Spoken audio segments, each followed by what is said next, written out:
Para los que no me conocen, mi nombre es César Beltrán. Si usted va a la República Dominicana, en medio de las iglesias bíblicas, y pregunta por César Beltrán, solo aquellas personas que son muy de lleno con uno, le va a decir quién es. La verdad le van a decir, no lo conocemos. Pero si le preguntan por Tom, ya la cosa es diferente. Rápidamente le van a decir quién es. Y le van a hablar muchas cosas buenas y malas de mí. Para mí es un honor esto. Y yo voy a comenzar de una forma un poco diferente posible. Dos cosas. Número uno, yo soy muy tímido hablando, de manera que lo que nosotros vamos a ver aquí en la pizarra, vamos a ir leyendo en conjunto. Vamos a comenzar de este lado ahorita a leer la primera fila de la segunda y la tercera, y así vamos a ir compartiendo. Lo segundo es que pues yo también tengo mi ejército de oración a nivel internacional y esas cosas, y periódicamente me comunico con ellos y le hago saber cómo van las cosas. Como ustedes están reservando cartas, yo tengo una carta que quiero que ustedes la reserven también, tal vez le puede servir de ayuda. Voy a pedir a hermano Julio y al hermano Ismael que le haga llegar una copia a cada uno de ustedes, para luego yo leerla. Mi equipo de oración, ese ejército de oración, yo lo mantengo informado de qué estoy haciendo, cómo van las cosas. Y quiero compartir este informe que ya ellos recibieron con ustedes.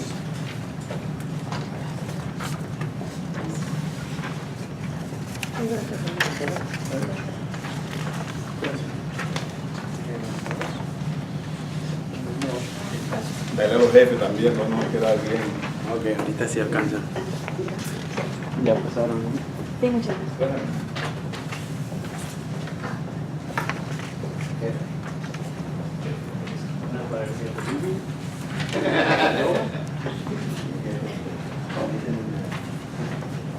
Como van a seguir sentados, yo les voy a invitar que se pongan de pies, por favor.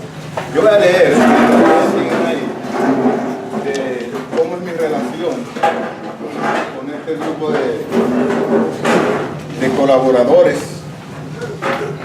que tienen un nombre no necesariamente ligado a ningún tipo de comercio. Pero yo comienzo así: Iglesia Bautista Cristiana, arrebatando las almas para el reino. ¿Qué iglesia aquí se llama así? Ninguna. Okay. Voy bien entonces. Dice, comienza diciendo la carta: estimados hermanos, desde la A hasta la Z, eso me refiero al nombre de todos ellos, para no tener que hacer esa lista, ¿sí? No crea que es un asunto de negocio, ni de promoción tampoco.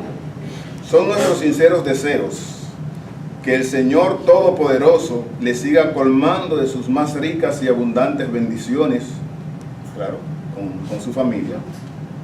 Nuestra iglesia se siente muy agradecida con Dios por darnos el privilegio de contar con el apoyo de tan grande, poderoso y fiel ejército de oración como lo son ustedes. Tengo que alabar y engrandecer a mi gente en medio de él. Alabado sea nuestro Dios. El motivo de esta misiva amorosa es para seguir nuestra comunicación y decirles y hacerles partícipes de las bendiciones, gracias a sus oraciones, que el Dios soberano está dando a esta humilde y nueva congregación pujante, que está dispuesta a seguir arrebatando las almas al diablo. Alabado sea para siempre, para nuestro Dios, siempre nuestro Dios. Recientemente, la iglesia que pastorea el hermano Julio, siervo del Altísimo, logramos arrebatarle, no sé qué dice la otra palabra, 2 hermanos perezosos, que ya son miembros activos de nuestra congregación. Siguen con su pereza, pero aquí están para la gloria de Jehová. La iglesia que pastorea el hermano Jesús, lástima que Jesús no está aquí, para que se llevara esta noticia. Siervo del Altísimo, seducimos, hay otra palabra ahí que no la entiendo, no la veo bien, con nuestra política de almuerzo gratis todos los domingos, una pareja de chismosos que ya son miembros activos de nuestra congregación, siguen su ministerio, pero están con nosotros para la gloria de Dios. Así está pasando con la iglesia de otros siervos y pastores, el hermano Daniel, el hermano Gary. Sigan orando porque hay dos parejas de la iglesia del hermano Francisco que casi son de nosotros. También tenemos la mira, no se rían, también tenemos la mira puesta en algunos hermanos diezmadores fieles de la iglesia del pastor Filimón. La gloria sea para Dios. Como pueden ver, amados, el trabajo es mucho y arduo, pero confiamos que el Señor de la obra, seguirá dándonos la victoria. No dejen de orar por los perdidos, para que el Dios de toda gracia los traiga a escuchar su palabra. Con amor en Cristo, su pastor. Gracias, pueden sentarse. Ojalá esta carta les sirva para su ciudad.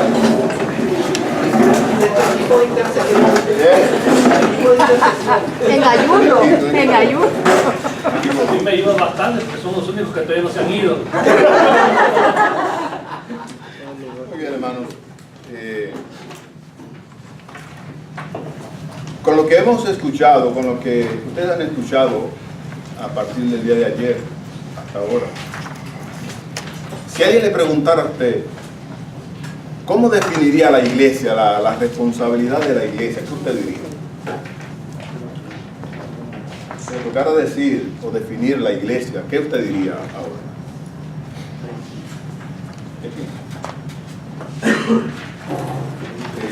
¿Sería suficiente decir es el grupo de los santos? ¿Qué más? Yo compartía con Daniel ahorita y en la encuesta de la exposición que él tenía, yo le decía que una vez hicimos eso en el campo donde estábamos pastoreando. Nos trasladamos a otro campo y comenzamos a hacer un levantamiento, así, investigando casa por casa. Y no, fue algo especial, pero no nos dio el día. Al otro día regresamos y la gente comenzó a decir, mire, nuestra zona necesita agua, necesita energía eléctrica y necesitamos fuentes de trabajo. Espere, ¿de qué usted está hablando? ¿De qué partido son ustedes? No, nosotros somos evangélicos. Y la iglesia hace esto.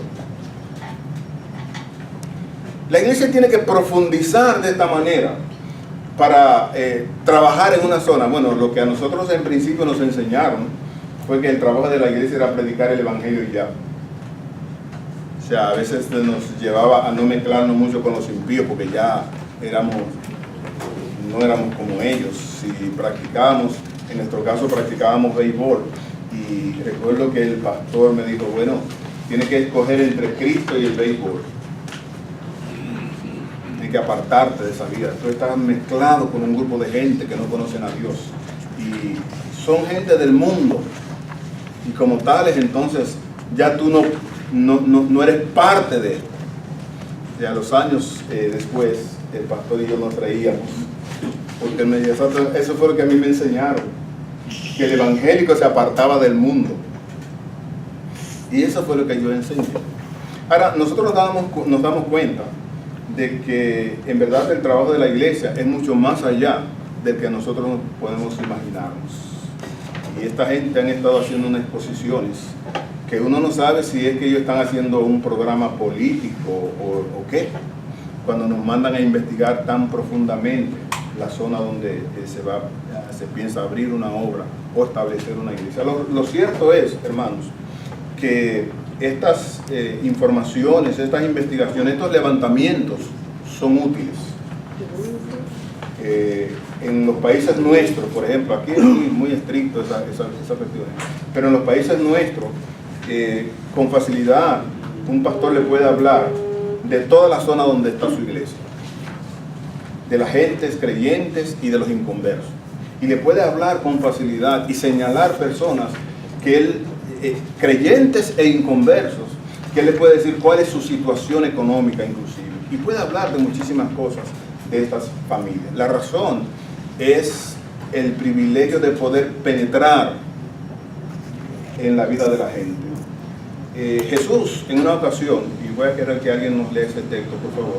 En una ocasión, Jesús comenzó a ver las multitudes y Jesús dijo algo que para muchos fue algo desapercibido y lo vieron sobre la función de muchos obreros, pero Jesús incluye en esta declaración una palabra que para mí es la columna vertebral del desarrollo de cualquier ministerio. En Marcos capítulo 6, el verso 34, ¿alguien me lo va a leer, por favor? 6:34. Sí. Amén. Y salió Jesús y vio una gran multitud y tuvo compasión de ellos, porque eran como ovejas que no tenían pastor, y comenzó a enseñarles muchas cosas. Salió Jesús y vio la multitud, y a renglón seguido añade una palabra que para mí es la palabra clave de todo lo que es el desarrollo de un ministerio. Compasión. Tuvo compasión. Para mí esta palabra, si no cala, si no llega con profundidad al corazón de alguien que esté trabajando en la obra de Dios, no tiene mucho sentido. Dice que Jesús tuvo compasión de la gente. Y en la obra creo que es algo fundamental.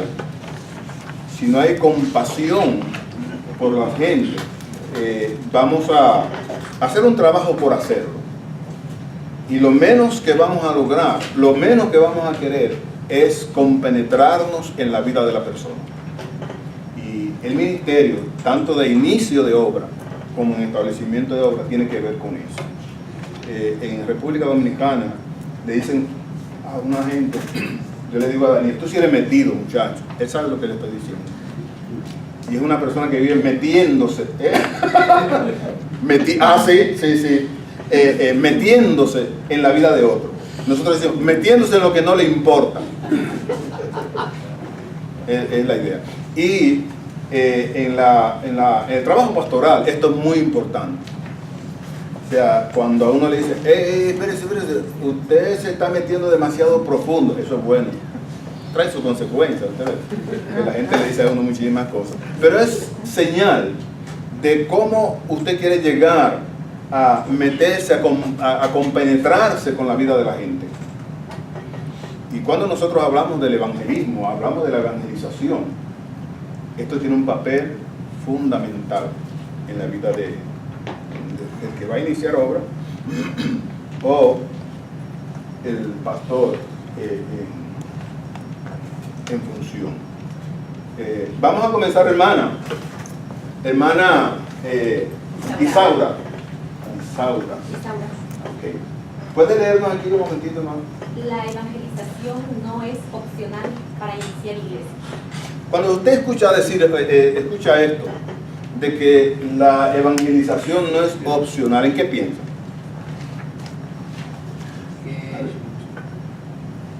Que no es Es un mandato. ¿Ah? Sí, eso. Es un mandamiento. No es si uno quiere. Es obligación, ¿no? Pero eso no es para los evangélicos de ahora, olvídese. Eso era en los tiempos pasados. Esto ahora es más que... Pero la idea es esa. Esto no es si yo quiero. Es un mandato. O sea, es una responsabilidad. Y oiga, es un tipo de responsabilidad que nosotros debemos cogerla como un privilegio. Cuando la Biblia dice que los ángeles anhelan hacer un trabajo como este, y Dios en su misericordia ha pensado en nosotros, mire, eso es grande. Amén. Eso es súper grande. Ahora, debemos llevar a la mente de nosotros, para transmitir a otros también, de que la evangelización no es una opción. Una vez que nosotros llegamos a Cristo, una vez que nacimos de nuevo, que hemos sido redimidos por Él, tenemos un compromiso, tenemos una responsabilidad. O sea, dentro de ese paquete que viene a nosotros en nuestras vidas, Dios nos califica a nosotros como embajadores del reino. O sea, hay una responsabilidad que va más allá de una responsabilidad de un trabajo, porque esta es una responsabilidad de privilegio. Dios tomó la determinación de darnos a nosotros el privilegio que anhelan los ángeles de predicar el Evangelio. O sea, la predicación del Evangelio no es una opción, es un privilegio, es una responsabilidad de cada uno de nosotros. Hermana. Dios obra en las vidas de los no creyentes y nos invita a que nos unamos a Él. Esto es interesante, hermano. O sea, decirle a un creyente que Dios obra en la vida del no creyente es como que no nos está diciendo nada. Todos pasamos ese privilegio, esa experiencia de ver a Dios transformar nuestras vidas. Pero no solo la nuestra. Dios va a transformar otras vidas. Va a usar otros instrumentos para esa transformación de vida. Ahora, es a nosotros a lo que tenemos la responsabilidad de entender que Dios tiene planes muy concretos en medio de esto. Hay un texto, ustedes tienen ese texto ahí y yo sé que alguien nos lo va a leer, de Primera de Pedro, capítulo 3, verso 9.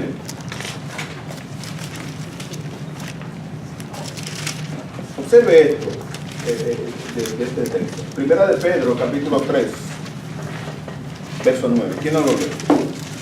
La rapidez de ustedes nos hace terminar más rápido, y más rápido mejor para nosotros que tenemos más tiempo. No devolviendo mal por mal, ni maldición por maldición. Primera de Pedro 3, 9. Sí.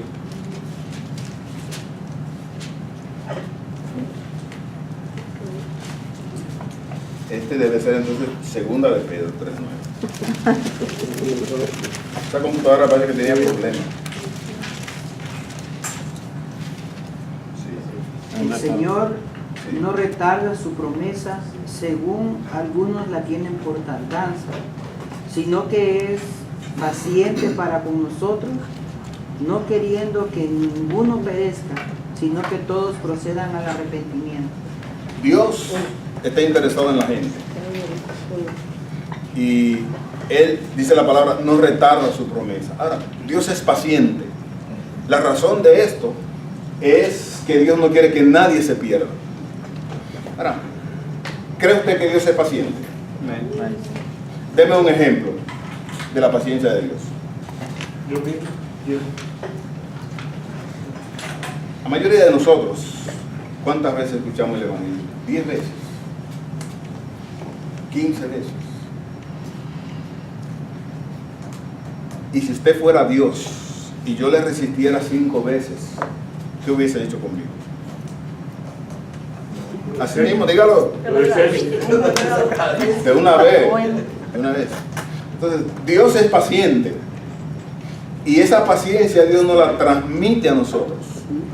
Ahora de nosotros tratar en este asunto de ir detrás de los perdidos, recordando que Dios está invitando.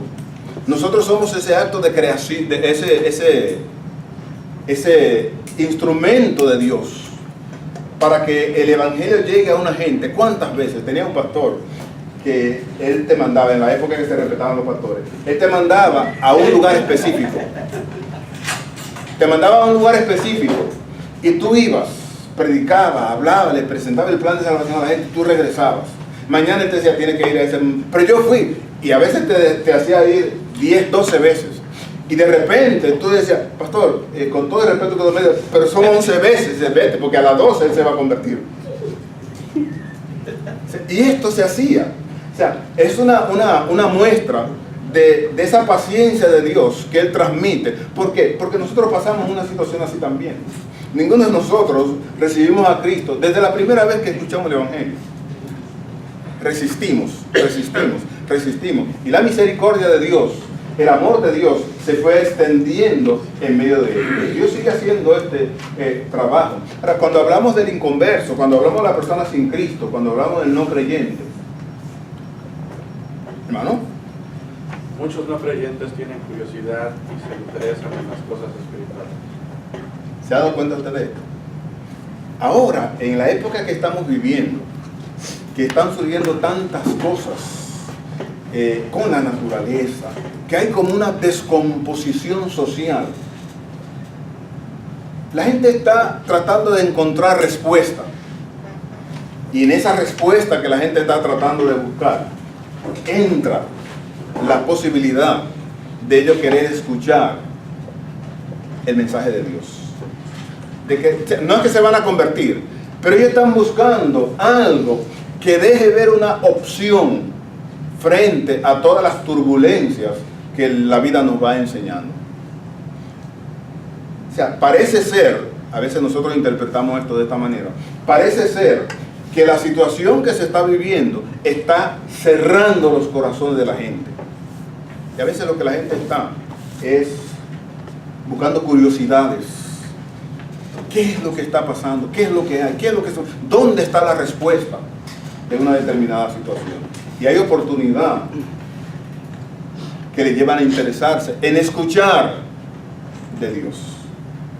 Cuando Pablo llegó a un lugar muy famoso en el Areópago, lo escucharon hablar del Evangelio, de una noticia nueva, y lo metieron para allá y dijeron: no, este hombre hay que escucharlo, dime, ¿a quién es que tú buscas? ¿De quién es que tú hablas? Y allí comenzaron a mostrarle. Y dice la Biblia que había un lugar, o había un letrero, había un cuadro que decía: al Dios no conocido. Y Pablo tomó esta plataforma para mostrarle el mensaje de Dios. ¿Cuáles fueron los resultados en esos momentos? Rechazo.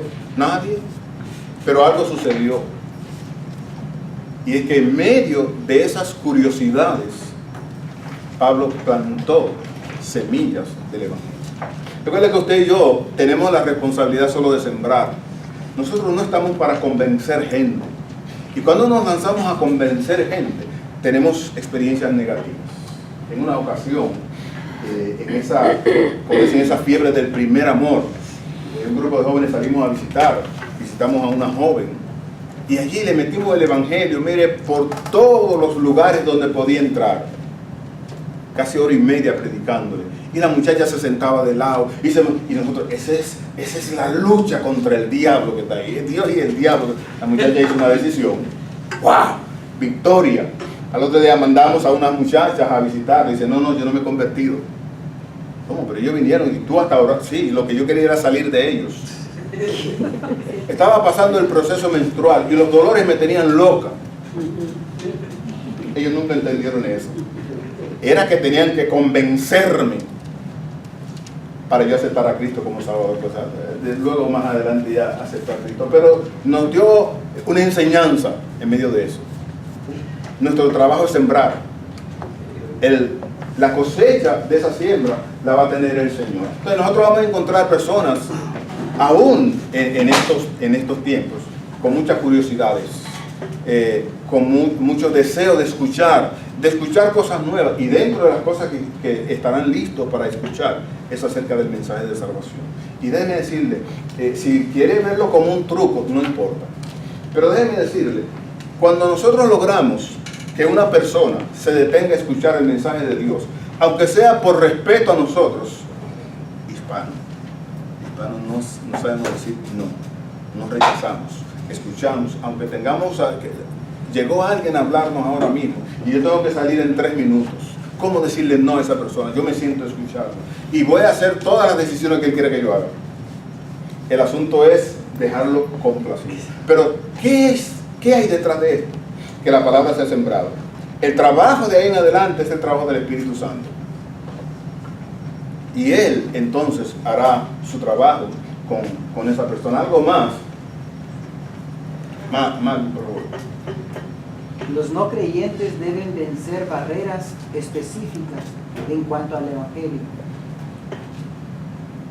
Hermano Daniel, los demás han estado hablando acerca de estas barreras, y creo que no hay que hablar mucho, pero escuché a Daniel hablar acerca de la barrera de los idiomas, pero yo no pude coger la idea. Ayúdeme, por favor.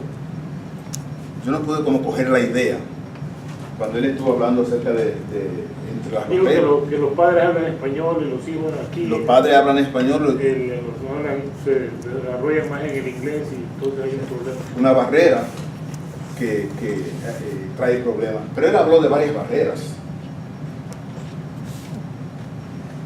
No me acuerdo cuando la barrera de las culturas. O sea, hay un montón de barreras que se van enfrentando, que la persona tiene que comenzar a romper para poder llegar a que el Evangelio comience a trabajar en su vida. Ahora, estamos hablando de barreras generales. Hay muchas situaciones en la vida de la persona que se convierten en barreras que le impiden llegar a fondo del Evangelio. A veces la persona, usted está hablando con la persona, hay un cuadro por ahí, creo que vamos a ver ahora, que es interesantísimo. Y a mí me gustaría que nosotros podamos, o detrás de esto que viene el cuadro, eso. La barrera la vamos a dar para verla con el cuadro, porque me llamó mucho la atención esto. Claudia, por favor. En cuanto al Evangelio, para la... No, el punto E. Oh, para la mayoría de no creyentes, el proceso de la conversión es largo. Eso vamos a verlo ahí con la barrera, que me encanta. Aquí está el asunto. Alguien escribió y comenzó a hacer definiciones acerca de una escala. Y hermano, esto es interesante porque a veces nosotros nos convertimos solo en una voz de repetición. El pastor predicando dijo, todo el que se convierte tiene vida eterna. Y todo el mundo está diciendo, todo el que se convierte tiene vida eterna. ¿Es verdad o mentira? ¿Verdad? Eso es verdad. Sí. Ahora, lo que a mí se me pasó fue coger la cita que dio el pastor para confirmar esas verdades. Y cuando ahora usted me pregunta, ¿y quién te dijo a ti eso? Ah, yo oí al pastor diciendo eso. Y el pastor no habla mentira. No habla mentira. Lo que él dijo, eso es, hay vida eterna. Pero, ¿dónde está Bueno, eso, yo voy a hablar con él después, para que él me explique dónde está esa base. O sea, estoy repitiendo. Y las repeticiones en ese sentido no son buenas. Hay una escala que aquí se presenta, vamos a verla más adelante un poquito más clara, pero me llama mucho la atención porque nos presenta el trabajo de Dios y el papel suyo y mío en medio de esto. O sea, la única persona que puede traer convicción de pecado en un individuo es una persona que sepa hablar correctamente. ¿Qué piensan? La única persona que puede traer convicción a un inconverso, a una persona sin Cristo, que pueda llevarlo a eso, es una persona que hable bien, hable correcto y pausado. ¿Qué piensan? No. O sea, una persona que hable rápido entonces puede hacer lo mismo. ¿Quién es que hace eso? Esa es una obra del Espíritu Santo, eso es una obra divina. O sea, no podemos hacer nada en eso. El único que puede cambiar y transformar una persona es Dios. Ahora, nosotros que hemos pasado esta gran experiencia, tenemos un papel, porque nos convertimos en testigos. ¿Y cuál es la responsabilidad del testigo?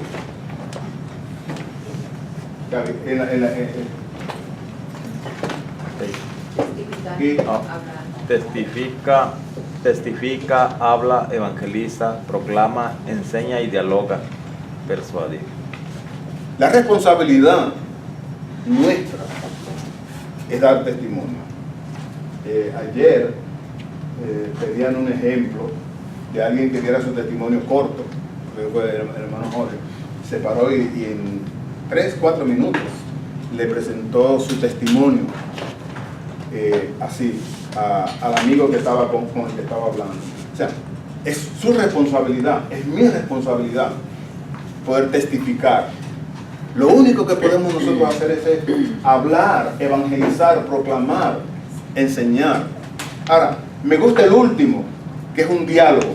Lo menos que hace el evangélico en su generalmente a la hora de predicar el evangelio y dialogar es como un robot, y él va a decir pam, pam, pam, pam, pam, listo. El plan de salvación es tan listo. Y siempre se dice que un vaso de agua, un vaso que contiene agua sucia, se le puede cambiar el agua sin tocar el vaso, transformar y llevarlo con agua limpia. Todo lo que hay que hacer es echarle agua. El agua que se le va echando hace que la sucia salga. Decir, pero un proceso largo, sí, el proceso suyo y mío fue largo de conversión, pero hubo que sacar esa agua sucia, y para eso se necesita diálogo, necesita hablar con las personas, de tú a tú. Podemos conversar con la persona y de esta manera presentarle las razones del por qué yo sigo aquí, entendiendo, hermanos, que nosotros no vamos a convertir a nadie. La gente va a escucharnos y el resto lo va a hacer el Espíritu Santo. En principio nadie le va a creer. Deje la labor al Espíritu Santo, Él va a ser liberado. Y de este cuadro me gusta lo que viene. Esta cosa la vamos a ver enseguida. Antes de esto, yo quiero ver esto. Primero vamos a violar todas las leyes.